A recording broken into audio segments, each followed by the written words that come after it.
Di video ini aku akan berbagi tentang berbagai kebingungan yang aku alami selama 2 bulan pertama tinggal di Jepang. Mulai dari urusan makanan halal, ibadah-ibadah, utamanya sholat, beberapa pertanyaan yang cukup concerning ketika sampai di sini, dan juga pengalaman hidupku sebagai muslim di Jepang. Apakah menerima rasisme dan juga gimana caranya menemukan komunitas muslim di sini.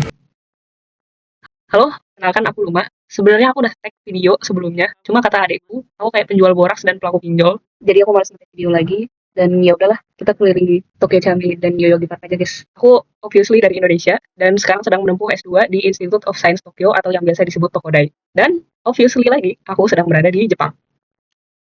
Sebenarnya waktu pertama kali di sini 2 bulan lalu, aku ngerasanya cukup bingung. Kayak aku harus mengingat-ingat kembali yang aku pelajari waktu dulu di sekolah dan tidak aku ingat karena aku merasa kayak tapi sekarang dimana tidak ada logo halal dan tidak ada banyak masuk di sini, jadi aku kayak sangat membutuhkannya dan sangat kebingungan kayak mau beli makan di mana, wudhu gimana, sholat di mana, sharing house boleh gak lepas hijab di area bersamanya. Intinya semua kebingungan itu awalnya adalah hal yang aku antisipasi dengan tidak mau keluar negeri, dan sekarang karena alhamdulillahnya aku sudah berada di luar negeri, aku harus menjalaninya, dan ternyata setelah dijalanin Allah itu selalu memberikan kemudahan. Dan sebenarnya turns out muslim di Jepang itu banyak, mungkin karena banyak orang Indonesia juga kali ya, jadi udah banyak sekali hal yang membantu dan udah cukup friendly, muslim friendly lah ya. Pertama, makanan halal. Sebagai orang yang terbiasa hidup di Indonesia dengan selalu mengandalkan logo halal dan sebenarnya nggak peduli aku makan apa karena biasanya emang udah halal. Datang di Jepang itu awalnya aku bingungnya karena pertama bahasanya beda. Kayak tulisan apa ini? Ada hiragana, katakana, kanji. Terus walaupun kita bisa bacanya, tapi kita nggak tahu artinya. Aku sih. Terus habis diterjemah ya, aku masih nggak tahu itu kayak bahan haramnya yang mana aja. Secara teori sih mungkin kita udah belajar ya tentang makanan haram, bangkai, darah, daging babi, hewan yang disembelih tanpa menyebut nama Allah dan sebagainya. Tapi dalam praktiknya kan tulisannya tuh agak beda ya. Kayak ada gelatin yang jatuhnya syubhat karena dia gelatin yang terbuat dari nabati dan juga ada yang hewani. Dari hewani ini sebaiknya dihindari. Jadi awal-awal tuh aku sangat bergantung pada aplikasi Halal Japan yang berlogo hijau, dan mungkin juga kalian kalau ke Jepang pakai itu. Aplikasi ini ngasih rating dari halal level 1, 2, 3, full, haram level 2, sampai haram level 1. Awalnya aku bingung kenapa halal dan haram punya level. Ternyata perbedaannya adalah halal level 1 itu yang tertinggi, yaitu dia udah bersertifikat Majelis Ulama Internasional. Aku nggak tahu sih internasional di sini maksudnya siapa. Tapi anggaplah kita bilang MUI, Majelis Ulama Internasional. Jadi ini yang paling terjamin ya halal 1. Terus halal level 2 itu nggak bersertifikat MUI, cuma dari proses produksi dan kandungannya itu halal. Sementara halal level 3 itu kandungannya halal, tapi prosesnya tercampur sama non halal, cuman dia udah tersterilisasi. Jadi anggapnya itu udah aman lah ya. Walaupun beberapa orang juga menghindari level ini karena rentan yang tidak tersterilisasi. Ini nggak tahu dapurnya kayak gimana ya. Terus dapur itu yang mengandung bahan-bahan syubhat kayak emosi atau gelatin tadi. Terus haram level 2 itu yang bercampur barang tidak halal. Bedanya dengan halal level 3, kalau halal level 3 udah tersterilisasi, sementara haram level 2 itu tidak tersterilisasi. Sedangkan haram level 1 itu kandungannya jelas-jelas haram, ini mengandung babi. Masalahnya, di aplikasi Halal Japan ini cukup banyak item yang nggak tercantum dalam database-nya. Jadi sebagian info juga aku dapat dari review-review orang di TikTok ataupun YouTube. Misalnya, makanan halal di 7-Eleven atau makanan halal di Shibuya. Biasanya kan beberapa orang nge-review. Tapi infonya kan terpencar-pencar ya dari satu video ke video lain.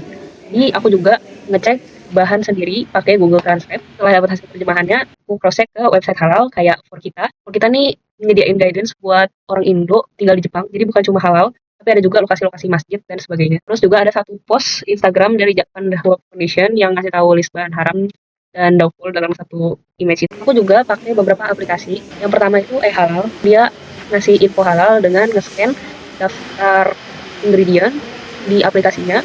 Terus nanti AI-nya itu bakal ngedeteksi bahan mana yang halal, haram, ataupun syubhat. Dia juga ngejadi peta lokasi restoran-restoran halal. Jadi ini cukup membantu karena aku jadi tahu restoran-restoran halal di sekitar. Tapi scan-nya tuh terbatas, jadi cuma bisa beberapa kali scan, abis itu terbayar. Dan aku nggak terlalu pakai lagi sekarang karena udah ada substitusi yang lebih enak. Terus juga ada Paike, yaitu dia ngambil daftar bahan langsung dari websitenya, atau gak tahu sih itu di siapa yang ngisi. Tapi yang jelas ini bukan buat halal doang, tapi buat ngecek ingredientnya dalam bahasa Inggris. Dan ini pokoknya bukan cuma muslim doang, ini buat Jepang mastiin kesesuaian kemasan sama isinya. Dan ini aku gak terlalu sering pakai juga, tapi kadang-kadang membantu. Yang paling sering pakai itu halal ingredient Jepang. Ini konsepnya mirip kayak halal, jadi tinggal nge-scan, terus dia AI-nya bakal ngedeteksi mana yang kandungannya mengandung haram. Tapi ini lewat official account di Line, jadi kita ngechat di Line, nanti dia ngasih jawabannya kayak chat gitu. Terus mungkin kita juga beberapa pernah dengar bahwa sembelihan ahli kitab itu halal kan.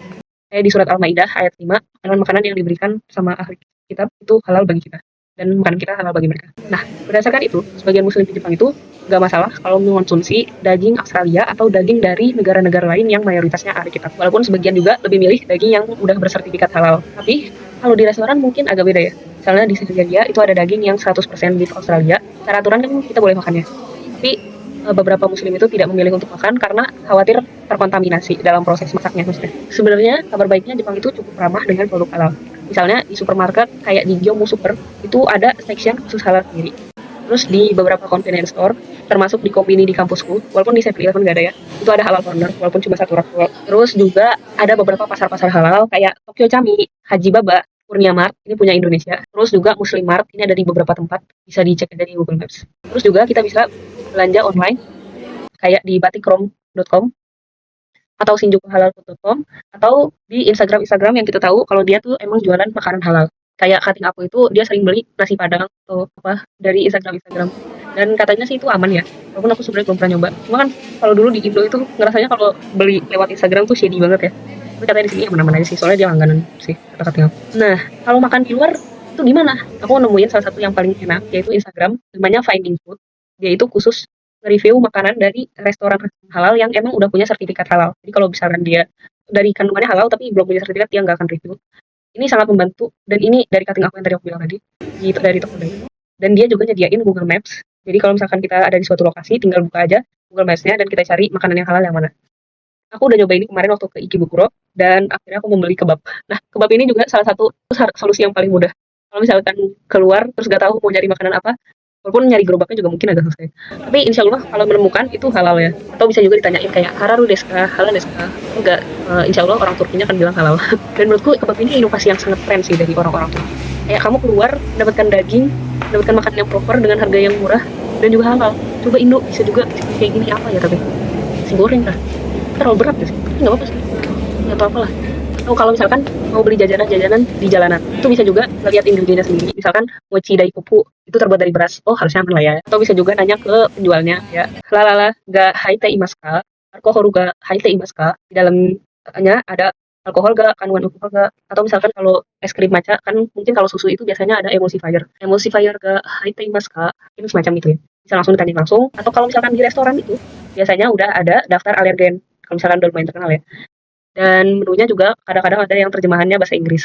Jadi bisa dilihat aja daftar alergennya apa aja. Ini juga for kita juga nyediain kalau misalkan kita beli makanan soba dan sebagainya. Yang perlu dikhawatirkan apa soba itu kuahnya mengandung alkohol. Kalau sushi dikhawatirkan mengandung mirin. Jadi itu bisa langsung ditanyain aja ke orangnya. Ini di susinya ada mirinnya nggak dan sebagainya. Sebenarnya kalau sushi aku juga belum pernah beli sih. Dan kalau aku makan di luar paling kebab. Kedua di kafeteria kampus itu emang ada yang halal atau milihnya yang ikan dan juga yang sayur-sayuran itu. Tapi mostly aku makan itu dari masak sendiri atau dari hasil barbekyuan kumpul-kumpul gitu, atau misalkan juga dari kegiatan kajian dan sebagainya. BTW di Masjid Indonesia Tokyo itu kalau misalkan bermalam di Sabtu malam itu pagi-paginya bisa dapat makanan gratis. Aku belum pernah coba sih, katanya emang kurang bagus kalau misalkan cewek. Cuma kalau cowok kayaknya oke-oke aja, soalnya temanku ada yang udah pernah coba di situ. Nah, kenapa aku masak ya? Salah satunya juga karena harga sih, karena beda dari Indonesia. Kalau di kos itu kan makan di luar itu nggak terlalu beda jauh. Kalau di sini tuh lumayan besar perbedaannya. Ini yang paling cukup ekstrim ya. Kalau telur itu 10 biji, di sini itu kalau secara rupiah 25.000 rupiah. Sementara onigiri itu 18.000 satu biji. Jadi lebih untung masak, walaupun agak complicated hitungannya, tapi emang jauh lebih enak kalau masak. Awalnya rasanya agak ribet sih, dan cukup sedih juga karena nggak bisa nyoba makanan-makanan autentik khas Jepang yang ada di sini. Mungkin itu ya, yang katanya bersabar dalam perawatan itu lebih sulit. Cuma pasti kalau misalkan kita diperintahkan sesuatu, selalu ada aja jalannya, dan pasti selalu dikasih cara gimana caranya bisa menemukan makanan-makanan halal. Karena aku pun awalnya aku mikir apakah ini aku akan makan telur terus selama hidupku gitu, kayak lama-lama aku menjadi adera di sini. Soalnya kalau aku masaknya telur doang biasanya, karena aku juga nggak bisa masak. Tapi ternyata acara-acara kayak barbekyuan dan sebagainya itu kayak sering banget. Nggak sih, nggak sering banget, tapi lumayan lah makan di luar. Jadi aku bisa mempunyai banyak asupan makanan juga dan enak ya, alhamdulillah. Kedua, ibadah utamanya sholat. Salah satu yang bikin bingung adalah karena masjidnya di mana, kan nggak ada banyak ya, dan nggak ada suara azan sama sekali di sini. Bahkan kalaupun ada di Tokyo Chami itu pernah aku mendengar azan, tapi di dalam masjid, jadi nggak kedengeran sampai keluar. Kalau misalkan kita keluar kota atau bepergian lah ya, kan kita pasti nyari jadwal sholat sama arah kiblat. Kan di hotel itu arah kiblatnya kemana. Dulu aku ngelihat jadwal sholat itu lewat Quran Base, tapi karena di Quran Base gak ada arah kiblat, aku coba cari-cari aplikasi lain juga yang lebih efektif menampung banyak tadi yang prayer times, arah kiblat dan sebagainya. Dan selama mencari beberapa aplikasi itu, ternyata jadwal sholat itu agak beda-beda ya dari tiap aplikasi. Makanya aku sekarang kalau misalkan sholat tuh kayak dikasih gap waktu, jadi nggak langsung sholat, paling dikasih jeda 2 sampai 5 menit lah, margin error. Terus juga arah kiblat, jujur aku nggak tahu ya apa magnet HP-ku agak bermasalah apa gimana, tapi aku sama temanku itu kami berdua satu lab kan, baru masuk dua-duanya. Terus kita pernah salah kiblat waktu sholat di lab. Jadi kita ngadep ke depan kamera, anggapnya gini. Terus sebenarnya kita juga punya cutting Indonesia di lab yang sama, tapi dia lagi balik ke Indo dan baru balik lagi ke lab itu seminggu setelah perkuliahan dimulai. Dan dia waktu kita lihat itu sholatnya itu ngadep hampir 180 derajat sama arah sholat kita. Wow, ya itu kesalahan dari kiblat yang aku notice ya. Sebenarnya mungkin aku mengalami beberapa kesalahan lainnya cuma tidak tahu. Oh iya, dan kenapa aku bisa menyadari kalau aku salah dan sendiri aku benar itu adalah karena di kampusku itu ada white room, jadi satu kelas yang khusus dijadiin musola gitu, jadi ada sajadah-sajadahnya dan ada wastafel buat duduknya juga. Dan kita mencoba melihat arah kiblat dari arah situ dan ternyata benar kalau misalkan aku salah dan sendiri aku benar tempat sholat. Jadi kan kalau di kampus itu biasanya ada ya, karena dia menampung mahasiswa internasional. Atau waktu kalau event-event kampus itu aku juga tinggal nanyain ke penyelenggara, ini kalau sholat di mana? Karena biasanya pasti menampung tempat sholat. Tapi kalau di luar itu gimana cara nyarinya? Nah, tadi kayak bisa ngecek prayer room di for kita atau ke masjid-masjid yang terkenal. Kayak di situ itu ada Tokyo Chami, ada juga masjid apa gitu namanya lupa. Terus juga ada eh, dekat seibu atau iya bisa juga sih nanya-nanya pokoknya senior yang udah pernah tinggal di lokasi kita tertentu itu. Nah, disinilah aku mulai merasakan makna hadis seluruh bumi adalah masjid kecuali kuburan dan kamar mandi. Aku pernah sholat di taman, di jalan sepi, di pantai, di lab, di ruangan lab. Terus kebanyakan tuh di tangga darurat atau pernah juga di ruang ganti Uniqlo dan by accident pernah di area depan sebelum masuk toilet. Jadi gimana ceritanya aku bisa sholat di depan area sebelum toilet. Jadi waktu itu aku lagi site visit dan kelasnya itu nabrak dari sebelum asar sampai maghrib. Dimana kita itu di tempatnya perusahaan. Jadi nggak tahu gimana cara keluarnya karena itu di lokasi yang kita nggak tahu itu kayak gimana sekitarnya. Dan oh iya, kalau di sini itu karena lagi autumn, jadi asar itu jam 3, terus maghrib itu jam 5. Jadi emang lumayan cepat, bedanya cuma 2 jam doang. Setelah asar itu aku keluar dan menuju tangga darurat karena itu adalah solusi awalku kalau misalkan gak menemukan tempat. Habis itu di tangga darurat aku menemukan karyawan, bukan menemukan sih, kayak aku buka pintu terus di depannya ada karyawan yang lagi berdiam menyender ke tangga darurat dan beristirahat. Terus dia nanya aku ngapain. Kayak oh my god, ya aku pasti juga akan shock sih kalau aku jadi dia. Kayak lu lagi di tempat perusahaan nih, terus lu tiba-tiba ke tangga darurat, siapa lu, ngapain lu. Aku karena tidak tahu gimana cara nanya kalau aku mau sholat di atas. Jadinya aku nanya, toiletnya di mana? Terus dia nunjukin toiletnya. Terus itu karena aku nggak tahu gimana cara aku kabur dari situ. Terus abis itu aku sholat di area depan sebelum masuk toiletnya. Jadi kan ada area zikir. Nah disitulah juga saat dimana aku mendownload Islam Q&A. Itu buat tanya jawab gitu terkait pertanyaan Muslim. Dan yang jawab tuh Syekh dari Arab gitu ya kalau nggak tahu sih. Ini ada Syekh Utsaimin dan sebagainya. Dan menurutku lumayan enak sih buat tahu jawaban-jawaban dari hal-hal yang menurutku agak random. Dan kalau aku nyarinya di Indo nih, kayak di wiki.com, lewat carian wiki.com, itu aku nggak nemu. Ya, hanya aku cari gitu. Awalnya rasanya cukup apa ya, malu kali ya. Sebenarnya aku nggak terlalu malu sih. Cuma lebih ke arah khawatir aja. Gimana kalau misalkan ada yang lewat, terus gimana persepsi mereka terhadap muslim. Lagi kan kita kalau wudhu di mana lagi kalau bukan di wastafel gitu kan. Soalnya bidetnya mereka kan juga bukan dari bawah area toilet kan. Terus, tapi jadi keinget hadis ini sih, siapa yang mendapati waktu sholat, sholatlah di tempatnya. Karena jadi bikin kepikiran, kalau misalkan dulu waktu zaman Rasul juga kan pasti belum terlalu banyak masjid awal-awal. Dan mungkin mereka sholat aja di tempat-tempat yang biasa bisa mereka sholat gitu. Jadi aku ingin memberikan tips untuk sholat di tempat luar. Pertama, cari tempat yang sepi dan sholatnya jangan berjamaah supaya gak menarik perhatian. Jadi kalau misalkan kita berdua atau berlima itu sholatnya ganti-gantian karena orang Jepang tuh kayaknya nggak terlalu suka keramaian. Dan polisi di sini bagus. Tahu deh, tapi katanya kalau misalkan ada apa-apa bisa dilaporin polisi. Aku nggak tahu sih itu beneran apa. Terus Kedua, usahakan jaga wudhu biar bisa langsung sholat dan gak perlu cari wastafel lagi. Ketiga, bisa gunain kuf. Jadi itu kayak sepatu atau kaos, gak usah dicuci lagi kakinya dan gak usah dilepas kaos kakinya, tinggal dibasuh aja. Ini awalnya aku belajar dari LMD, pokoknya camping dari Salman ITB gitu lah. Karena aku memikirkan, aku gak akan pakai cuy, ngapain aku belajar beginian. Tapi ternyata aku memakan omonganku sendiri. Jangan lupa bawa sajadah kecil, tempatnya bisa jadi kotor. Terus aku sangat suka sajadahku sekarang karena dia bagian bawahnya tuh bertekstur. Jadi kalau misalkan diangkat itu nggak kotor. Nah, terus di sini juga aku baru merasakan kalau misalkan it's really really nice to know that you don't have to wear mukena setiap sholat. Di Indonesia kan kalau nggak pakai mukena itu rasanya agak aneh ya. Nah, selama aurat kita tertutup dari kepala sampai kaki, itu bisa langsung gelar sajadah dan sholat. Pertanyaan-pertanyaan lainnya yang cukup concerning di sini menurutku. Pertama, aku kan sharing house sama non-muslim. Jadi ada kamar sama area bersama, kayak dapur dan lain-lain. Nah, apakah boleh membuka hijab? Ini sebenarnya pertanyaan yang kayaknya dulu aku udah tahu jawabannya, tapi sekarang nggak tahu lagi. Terus aku tanyain lagi ke temanku yang udah berpengalaman, juga nyari kayak tadi di youtube.com dan Islam Q&A, atau kata temanku juga bisa cari di YouTube Ustadz terkenal kayak misalnya Ustadz Adi Hidayat. Terus mau nyari apa pertanyaannya? Atau kalau di sini biasanya ngerujuk ke Ustadz Dailani karena lebih paham kondisi Jepang. Salah satu kehati-hatiannya itu nggak membuka aurat karena gak ada yang bisa mencegah non muslim untuk menceritakan fisik kita pada orang lain. Terus ada cerita kocak sih, karena aku nanya ke katingku terus kayak dia malah nyeritain kalau misalkan bahwa bisa aja mereka belum tentu perempuan gitu. Ini kayaknya terlalu ekstrim sih, tapi katanya beneran ada kasus jadi dimana orang Indo sharing house sama non muslim, terus dia emang biasanya gak pakai hijab, tapi dalam suatu conversation temennya itu ngaku kalau misalkan dia transgender. Itu banget gak sih? Terus toilet, sebenarnya ini bukan pertanyaan sih, lebih ke arah culture shock aja, karena di sini kan ada tombol-tombolnya gitu. Terus dulu kan ya beberapa, ternyata bibitnya itu kayak ya bersih juga sama kayak di Indo, dan malah dia gak bikin lantainya kotor terus karena selalu ada tisu, jadi ngerasanya bersihnya 2 kali lipat gitu. Kecuali kalau di beberapa public space itu juga ada yang kayak di Indo yang gak ada air dari bawahnya dan dia cukup bau kesini, biasanya aku gak mau masuk. Paling yang aneh itu toilet jongkok sih, dia bentuknya emang aneh. Terus kedua gak ada bidetnya, aneh banget. Kecuali ada sih yang ada jet showernya itu di Tokyo Changi. Kalau kangen toilet jongkok mungkin bisa coba di sini. Terus ini shopping things juga, aku nggak tahu ini di kampusku doang apa semua kampus ada. Tapi mungkin kalau kalian tiba-tiba mens hari itu mungkin bisa ke toilet kampus dan mengecek toiletnya, karena di sana disediain pembalut gratis dari kampus.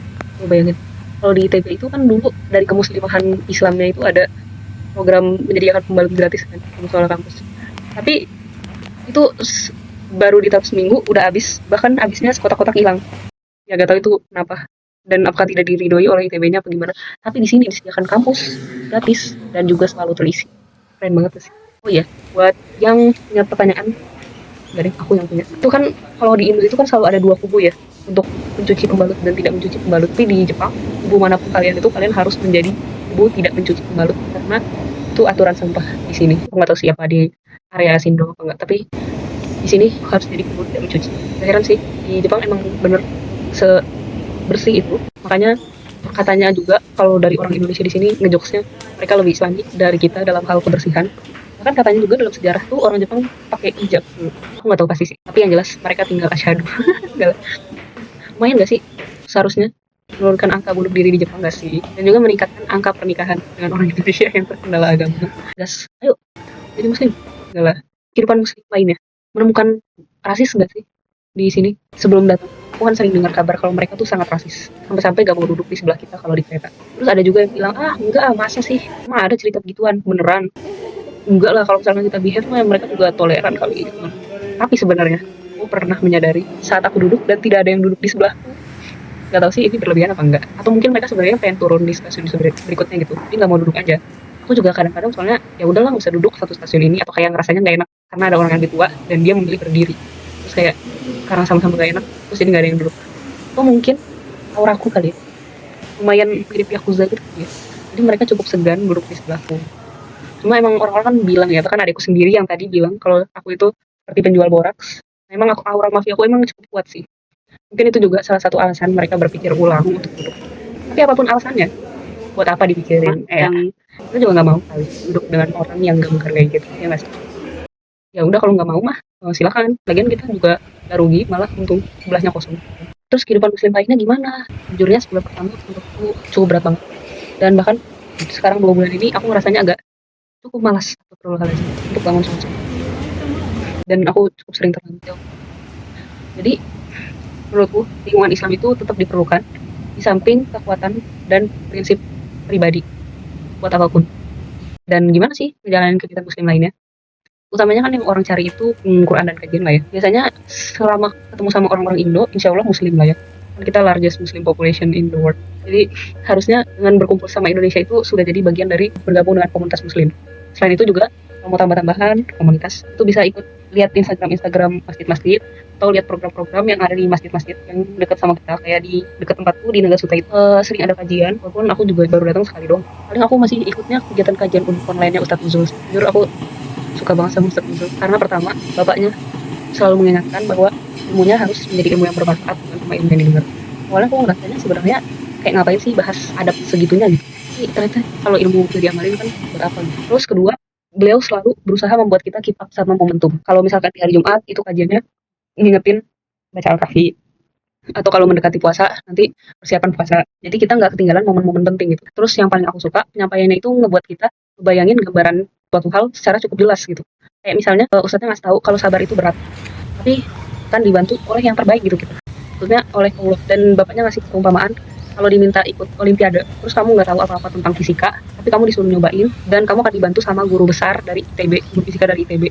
Kamu mau nggak jalanin dulu aja dan lihat gimana Allah kita, kan Allah yang punya segalanya. Keren banget sih. Itu kayak hal-hal yang mungkin beberapa kita udah lumayan cukup sering dengarnya, tapi ketika diulangi lagi dan jadi dapat makna baru, biasanya asik dan enak. Dan candaan beliau itu fresh, bukan candaan yang biasanya bahas poligami dan istri berapa itu. Terima kasih Ustaz itu, dan terima kasih ulang juga. Terus biasanya kan kalau misalkan keluar negeri kita bakal bahasnya haji gitu. Kamu harus bisa haji kalau udah di luar, karena di Indo itu mungkinnya bisa 20 tahun, 40 tahun, udah sampai punya cucu belum haji-haji nanti. Tanya aja, mohon doanya semoga bisa haji dari sini. Dan katanya emang kalau di sini itu antriannya itu berisi orang-orang Indonesia. Jadi cepet-cepet aja, buruan. Aku lupa biayanya, kayak katanya tuh sekitar 70 apa 120 gitu. 120 juta. Aku sebenarnya juga sudah masuk grup, tapi aku masih nggak paham sih caranya, dan juga sedang mengumpulkan duit. Jadi kalau kalian mau membeli spreadsheet aku bisa beli di bio link.id/lumusin. Itu ada template-template my life planner. Utamanya kan kita udah mendekati Desember ya, tahun baru. Bisa banget dipakai buat resolusi yang baru. Dan juga yang tentang kehidupan sebagai muslim di Jepang, link-linknya juga akan aku taruh di spreadsheet sebagai spreadsheet yang free. Nanti bisa kalian cek aja. Terus zakat dan infak. Kalau infak itu kan jatuhnya bisa ya udah sedekah aja gitu, lewat kotak amal di masjid-masjid, atau ikut event kayak kemarin tuh ada event Palestinaan yang sebagian keuntungannya disalurkan ke Palestina, atau bisa juga buat pembangunan masjid. Biasanya kalau misalkan habis sholat Jumat atau ada kegiatan kajian dan sebagainya, itu ada canceling buat pembangunan masjid. Atau katanya temanku itu faknya kita bisa Jepang, atau bisa juga dengan mentraktir teman muslim, atau nggak usah teman muslim, kayak ngebeliin teman lab atau teman dorm miyage atau oleh-oleh. Tapi kalau buat zakat tuh sebenarnya aku masih agak bingung tuh gimana caranya, karena kan emasnya harganya sama ya kayak di Indo, dan sedangkan living cost di sini lebih tinggi. Nah itu gimana cara menghitung? Aku tanya, katanya bisa juga sih lewat kita bisa itu bisa langsung ngitung zakat, cuma aku belum coba karena kan pengennya enakan dan tunai langsung daripada transfer ya. Tapi sebenarnya aku juga belum masuk isop sih. Belum masuk hal. Jadi ini mungkin untuk teman-teman yang mau ke Jepang, tenang lah. Insya Allah Jepang tidak semenakutkan itu. Dan insya Allah dimanapun kita berada, Allah akan selalu memberi jalan. Nanti kalau misalkan mau ke Jepang dan mau tanya-tanya halal juga bisa langsung tanya ke aku. Aku juga nggak terlalu tahu, tapi nanti aku bisa kasih tahu ke orang lain dan kasih tahu. Semoga video ini membantu. Dari Jepang, Luma, pamit dulu. Sampai jumpa di konten berikutnya.